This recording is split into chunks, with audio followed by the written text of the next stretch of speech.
ओम शांति। आज 27 अक्टूबर 2022 के बाबा के अनमोल मधुर महावाक्य सुनेंगे। आज की मुरली में बाबा कहे, बच्चे संन्यास दो प्रकार के हैं। एक है हद का निवृत्ति मार्ग का संन्यास, लेकिन वह है हाफ संन्यास। और तुम्हारा है बेहद का संन्यास, अर्थात सारी दुनिया को भूलने का संन्यास। तो बाबा कहे तुम्हारा है फुल संन्यास। और जब ऐसे बेहद के सन्यासी बन जाते हो तो अंतिम समय में यही स्थिति बन जाती, मेरा तो एक शिव बाबा, दूसरा न कोई। जब ऐसी स्थिति बन जाए तो माया के तूफान भी समाप्त हो जाएंगे। जब तक मेरा मेरा है, मेरा पति, मेरा बच्चा आदि बाबा कहे, तब तक माया के तूफान लगते रहेंगे। तो इसीलिए मैं और मेरेपन से बाबा आकर हम बच्चों को मुक्त करते हैं। तो सुनते हैं बाबा के मधुर महावाक्य। ओम शांति। मीठे बच्चे, तुम्हें इस पतित दुनिया से अपना बुद्धि योग निकाल बेहद का सन्यासी बनना है। सन्यासी माना, सन्यासी का मतलब बाबा समझाते, सन्यासी माना पूरे पवित्र और पक्के योगी। पूरे पवित्र और पक्के योगी। प्रश्न है आज की मुरली से, कौन सी अवस्था आते ही माया के तूफान समाप्त हो जाते हैं? उत्तर, जब मेरा पति, मेरा बच्चा, इस मेरे मेरे से बुद्धि योग टूट जाएगा। मेरा तो एक शिव बाबा, दूसरा न कोई, यह बुद्धि में पक्का होगा। एक बाप से ही पूरा बुद्धि योग लगा होगा, तब माया के तूफान समाप्त हो जाएंगे। आज की मुरली से पहले गीत बजा है, कौन आया मेरे मन के द्वारे। ओम शांति। भगवान वाच, यह तो बच्चे समझ गए हैं कि आत्माओं का बाप उसे कहा जाता है परम पिता, परम आत्मा। बाप खुद समझाते हैं, मेरा कोई आकार में बड़ा रूप नहीं है। जैसे आत्मा के लिए कहते हैं स्टार है, भ्रुकुटी के बीच में रहती है, वैसे मैं भी परम आत्मा हूं। उसकी महिमा बड़ी है। परम आत्मा की महिमा बड़ी है। क्या क्या महिमा है? ज्ञान सागर है, बाकी इतना बड़ा चित्र जैसा नहीं है। इतना बड़ा होता तो इस शरीर में घुस नहीं सकता। यह तो शिवलिंग की पूजा करते हैं तो बड़ा बनाते हैं। पूजा के अर्थ बड़ा बनाते हैं। अंगुष्ठे सदृश कहते हैं। आत्मा माना आत्मा, सिर्फ उनको परम कहते हैं, अर्थात जो परम धाम में रहते हैं। परम कहा माना जो परम धाम में रहते हैं। तुम जानते हो इस समय है डेविल वर्ल्ड, आसुरी संप्रदाय। सतयुग में इस भारत पर देवताओं का राज्य था, अब तो आसुरी राज्य है। देखो क्या क्या खाते हैं। बाबा कहे, देखो क्या क्या खा जाते हैं। मांस, मदिरा, ये राक्षसी आहार है। इस बात को भी नहीं समझते हैं। स्कूल में भी कोई के अच्छे ख्यालात, कोई के रजोगुणी, कोई के तमोगुणी होते हैं। जो दूसरों को समझा नहीं सकते, उनको बुद्धू कहेंगे।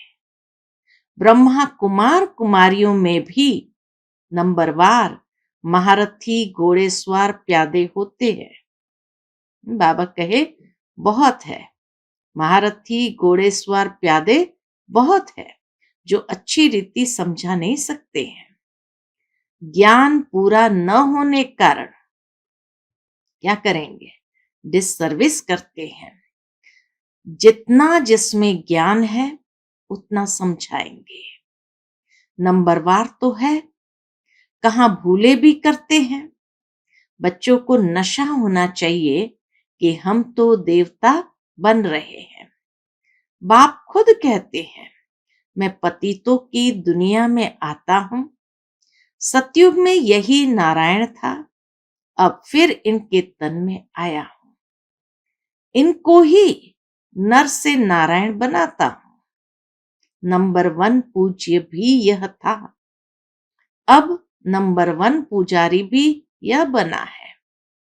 फिर इनका ही ऑलराउंड पार्ट है। यह मेरा मुकरूर तन है, ये चेंज नहीं हो सकता। बाबा कहे ये मुकरूर तन है मेरा, ये चेंज नहीं हो सकता। ऐसे नहीं कब दूसरे को चांस दूं, ये ड्रामा बना बनाया है, इसमें चेंज नहीं हो सकती। बाबा कहते हैं मैं आता हूं पतितों की दुनिया में, परंतु कोई को पतित कहो तो बिगड़ पड़ेंगे। परंतु जब भगवान वाच है कि सब आसुरी संप्रदाय है तो मानना पड़ेगा। भगवान माना भगवान निराकार, न ब्रह्मा न विष्णु न शंकर न कृष्ण। कहते हैं मैं परमात्मा भी तुम्हारे जैसा हूं, रूप में तुम्हारे जैसा हूं। भगवान वाच मैं तुमको राजयोग सिखाने आया हूं। योग की कितनी महिमा है, बहुत योग आश्रम खुले हैं, उसमें हठ योग आदि सिखलाते हैं। परंतु तुम योग बल से सारे विश्व को स्वर्ग बनाते हो, विश्व को परिवर्तन करते हो। सारी दुनिया तो योग में नहीं रहती। योग की कितनी महिमा है, जिससे खास भारत स्वर्ग बनता है। योग से ही तो भारत परिवर्तन हो स्वर्ग बनता है। परंतु कोई को पता नहीं तो इसको स्वर्ग किसने बनाया है। जरूर ऐसा कोई स्वर्ग बनाने वाला होगा। बाप कहते हैं मैं ही आकर देवता बनने का कर्म सिखलाता हूं। उस स्वर्ग में चलने का कर्म, देवता बनने का कर्म सिखलाता हूं। तो यह बड़ा सहज है। बाबा कहे तो यह तो बड़ा सहज है। वो बहुत यज्ञ करते हैं। यहां तुम कोई यज्ञ हवन करते हो क्या? धूप भी खुशबू के लिए जलाते हैं, अगरबत्ती भी खुशबू के लिए जलाते हैं।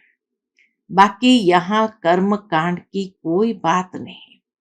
तो बाप अपना परिचय देते हैं कि मैं आत्मा हूं जैसे तुम हो, परंतु मैं पुनर्जन्म नहीं लेता हूं। जन्म लेता हूं परंतु मरण में नहीं आता।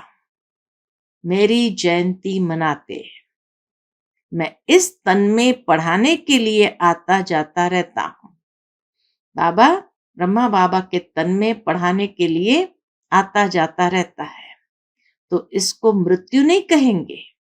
मैं आता हूं देवता बनाने।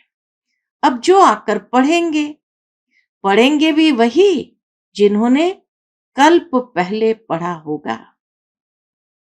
बहुत काल से बिछड़े हुए वही सिक्की लदे बच्चे हैं। दूसरे थोड़ी 84 जन्मों में आते हैं। हम ही सारा 84 का चक्र लगाते हैं। मनुष्य तो बहुत जन्म लेने से तंग होते हैं। तुमको कहेंगे हम 84 के चक्र में नहीं आना चाहते हैं।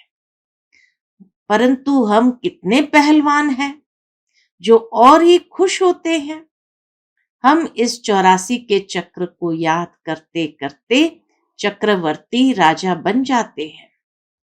उन्हों के झंडे में भी चक्र है, तिरंगे के झंडे में भी चक्र है। फिर उन्होंने चरखा बना दिया है, उसी को ही चरखा बना दिया। उनके सामने तुम्हारा कोट ऑफ आर्म्स ठीक है। ऊपर में शिव बाबा, नीचे त्रिमूर्ति और चक्र बिल्कुल ठीक लगा है। यह तुम्हारा शिव का झंडा बिल्कुल ठीक है। तुमको समझाया है सन्यास दो प्रकार का है। एक है निवृत्ति मार्ग का सन्यास, जो जंगल में जाते हैं, वह है हाफ सन्यास। तुम्हारा है फुल सन्यास। किसका? सारी आसुरी दुनिया का सन्यास करते हो। मेरा पति, मेरा बच्चा, मेरा गुरु, उन सब मेरे मेरे से बुद्धि योग तोड़ते हो। मेरा तो एक शिव बाबा, दूसरा न कोई। जब तक यह अवस्था नहीं आएगी, तब तक तूफान आते रहेंगे, झोंके खाते रहेंगे। बाप सारी आसुरी दुनिया का सन्यास कराते हैं, क्योंकि यह सब भस्म होना है। वह ऐसे नहीं कहते सब भस्म होना है। तुम रहते संबंधियों के बीच में हो, परंतु उनको देखते बुद्धि वहां लगी हुई है। मेरा कुछ है नहीं, तो काम क्रोध किससे होगा? ये युक्ति बहुत अच्छी है। कौन सी युक्ति? संबंधियों के बीच में रहते हुए बुद्धि योग ऊपर लगा रहे। मेरा कुछ नहीं, तो बाबा कहे काम क्रोध किससे होगा? ये युक्ति बहुत अच्छी है। परंतु जब बुद्धि में बैठे, इसको राजयोग कहा जाता है। इसी को ही राजयोग कहा जाता है। तुम योग लगाते हो, राजाई लेते हो, वह है हठ योग। यह गुह्य पॉइंट्स है।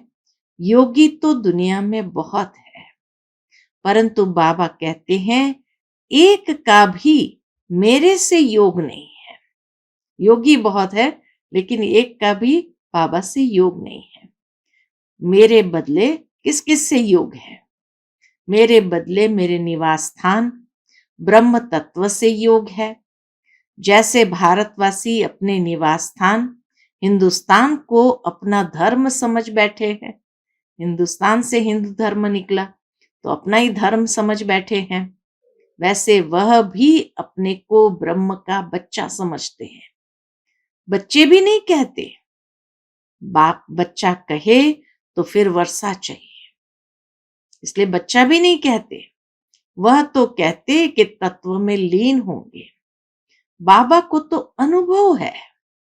बहुत सन्यासियों, गुरुओं से अनुभव किया।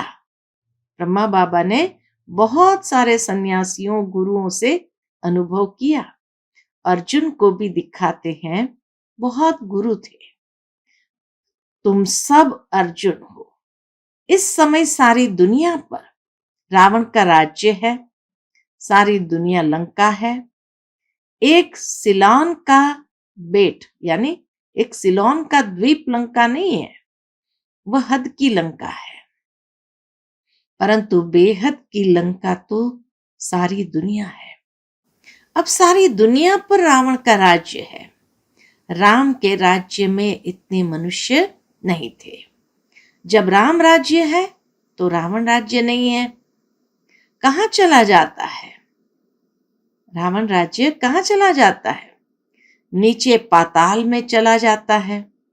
फिर रावण राज्य आता है तो राम राज्य नीचे चला जाता है। ये ड्रामा है ना। जब चक्र फिरता है तब सतयुग ऊपर आ जाता है, द्वापर कलयुग नीचे चला जाएगा, तो सतयुग त्रेता नीचे से ऊपर आ जाएगा। है चक्र की बात। बाबा कहे है सारी चक्र की बात। उन्होंने ऐसे लिख दिया है।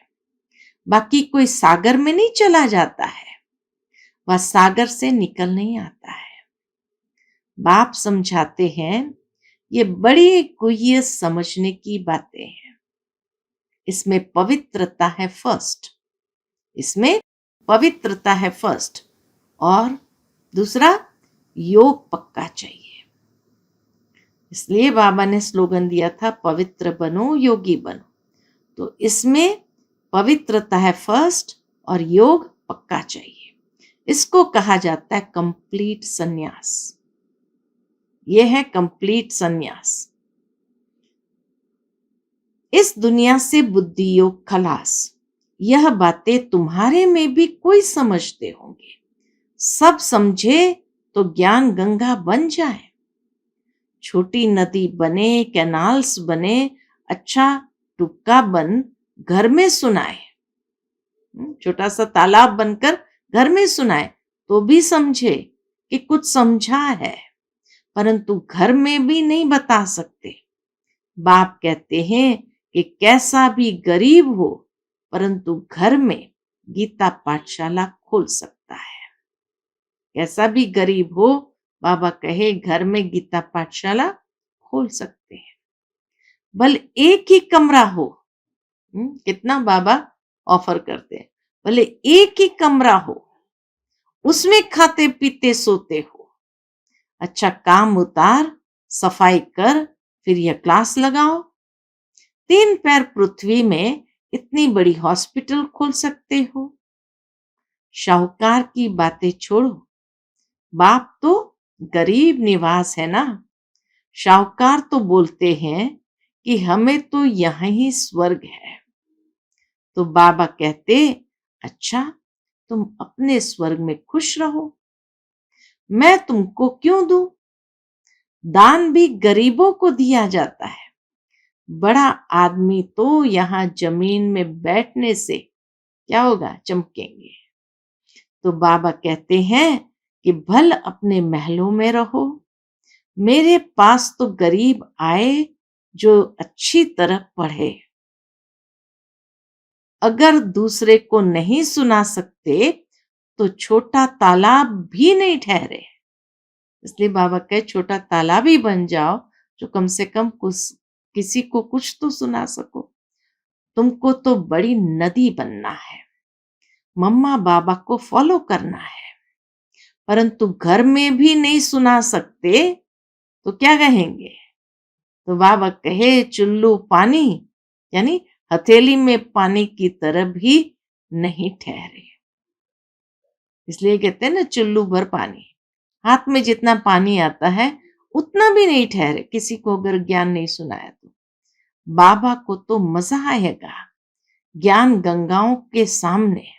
इसीलिए बाबा जब मुरली सुनाते थे तो भी अच्छे अच्छे बच्चे सामने बैठते थे। तो बाबा कहे बाबा को मजा आएगा ज्ञान गंगाओं के सामने। कई बाबा के सन्मुख सुनते हैं तो खुश होते हैं, परंतु यहां से उठे, सीढ़ी नीचे उतरे तो नशा भी उतरता जाता है, नशा भी नहीं रहता। फिर घर पहुंचे तो फिर वही झरमुई झरमुई चालू, पर चिंतन चालू। बाबा तो चलन से समझ जाते हैं, आते हैं मिलने, कहते हैं मेरा पति, मेरा बच्चा। अरे तुमको पति कहां से आया? आती तो स्वर्ग में चलने थे। बाबा कहे तुम बच्चे आए, आती हो स्वर्ग में चलने, फिर भी मेरे मेरे में फंसी हो। अच्छा इतना डोज काफी है आज के लिए। बाबा कहे इतना डोज काफी है, देना इतना चाहिए जितना हजम कर सके। बाबा ने नटशेल में बताया है, योग से तुम स्वर्ग की स्थापना कर रहे हो, बाकी बादशाही के लिए नॉलेज चाहिए। योग से स्वर्ग की स्थापना कर रहे हो, बाकी बादशाही के लिए, उसको चलाने के लिए नॉलेज चाहिए। 2 सब्जेक्ट है। बाबा भी योग में रहने का पुरुषार्थ करते हैं, तब कहते हैं न बिसरो न याद रहो, न बिसरो न याद रहो। अच्छा मीठे मीठे सिकिलदे बच्चों प्रति माता पिता बाप दादा का याद प्यार और गुड मॉर्निंग। रूहानी बाप की रूहानी बच्चों को नमस्ते। हम सब रूहानी बच्चों की रूहानी माता पिता बाप दादा को याद प्यार, गुड मॉर्निंग और नमस्ते नमस्ते। शुक्रिया बाबा, शुक्रिया। आज की मुरली से धारणा के लिए मुख्य सार है, पहली पॉइंट, इस पुरानी दुनिया का कंप्लीट संन्यास करना है। पवित्रता और योग की सब्जेक्ट में फर्स्ट नंबर लेना है। दूसरी पॉइंट, ज्ञान गंगा बन पतितों को पावन बनाने की सेवा करनी है। मम्मा बाबा को फॉलो कर बड़ी नदी बनो। मम्मा बाबा को फॉलो कर बड़ी नदी बनो। आज का बाप दादा का मधुर वरदान हम बच्चों के प्रति है, ब्राह्मण जीवन में कम खर्च बाला नशीन करने वाले अलौकिकता संपन्न भव। कम खर्च बाला नशीन, तो ब्राह्मण जीवन में कम खर्च बाला नशीन करने वाले अलौकिकता संपन्न भव। इस अलौकिक ब्राह्मण जीवन का विशेष स्लोगन है, कम खर्च बाला नशीन।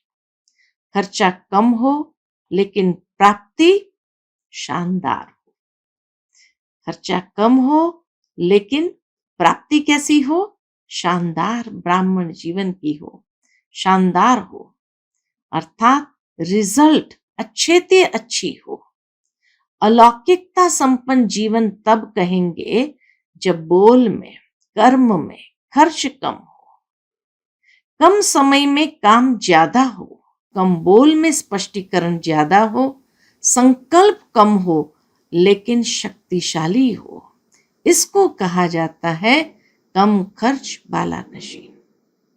जो सर्व खजाने कम खर्च करते हैं उनके भंडारे भरपूर हो जाते हैं। आज का स्लोगन है, बाप और सेवा से सच्चा प्यार है तो परिवार का प्यार स्वतः मिलता है।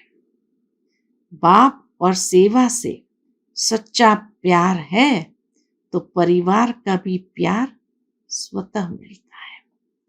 फिर मातेश्वरी जी के अनमोल मधुर महावाक्य है।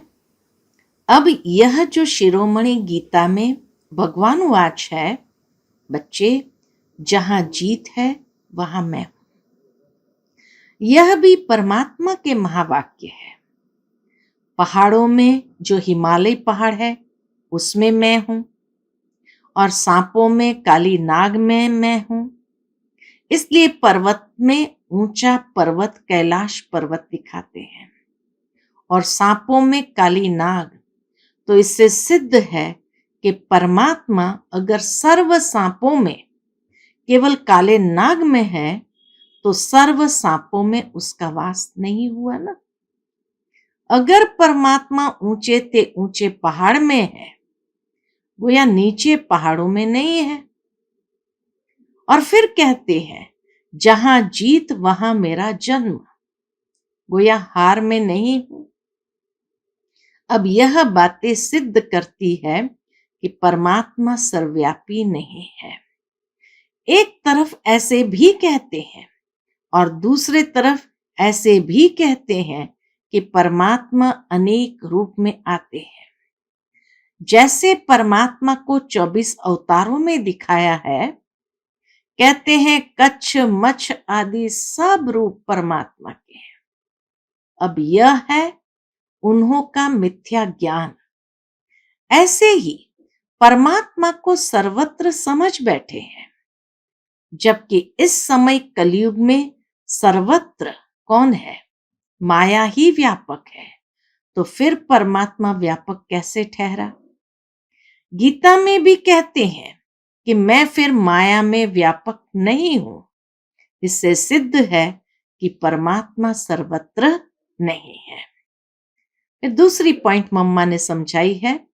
अब यह तो हम जानते हैं कि जब हम निराकारी दुनिया कहते हैं तो निराकार का अर्थ यह नहीं कि उनका कोई आकार नहीं है। जैसे हम निराकारी दुनिया कहते हैं तो उसका मतलब है जरूर कोई दुनिया है, परंतु उसका स्थूल सृष्टि मुआफिक आकार नहीं है। ऐसे परमात्मा निराकार है, लेकिन उनका अपना सूक्ष्म रूप अवश्य है। तो हम आत्मा और परमात्मा का धाम निराकारी दुनिया है।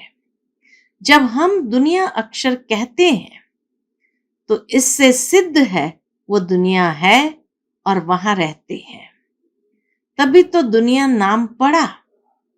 अब दुनियावी लोग तो समझते हैं परमात्मा का रूप भी अखंड ज्योति तत्व है। वह हुआ परमात्मा के रहने का ठिकाना। जिसको रिटायर्ड होम कहते हैं, परमधाम को रिटायर्ड होम कहते हैं, तो हम परमात्मा के घर को परमात्मा नहीं कह सकते हैं। अब दूसरी है आकारी दुनिया, जहां ब्रह्मा विष्णु शंकर देवताएं आकारी रूप में रहते हैं। और यह है साकारी दुनिया, जिनको दो भाग है।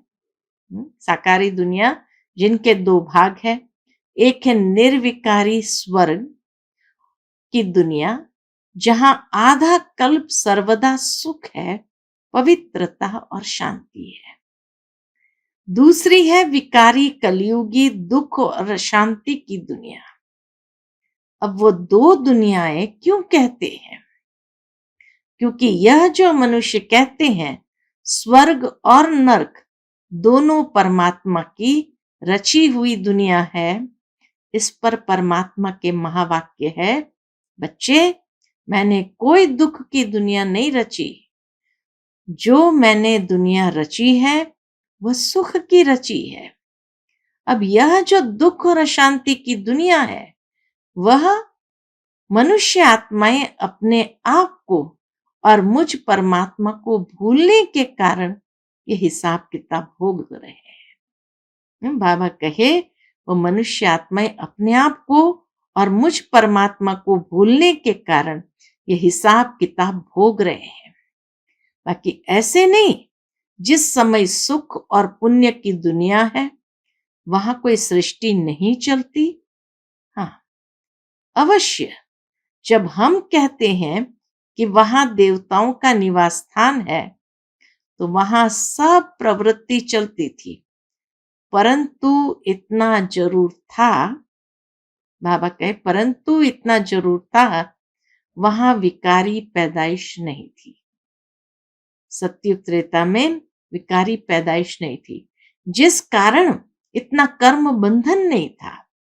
उस दुनिया को कर्म बंधन रहित स्वर्ग की दुनिया कहते हैं। तो एक है निराकारी दुनिया, दूसरी है आकारी दुनिया, तीसरी है साकारी दुनिया। अच्छा, ओम शांति।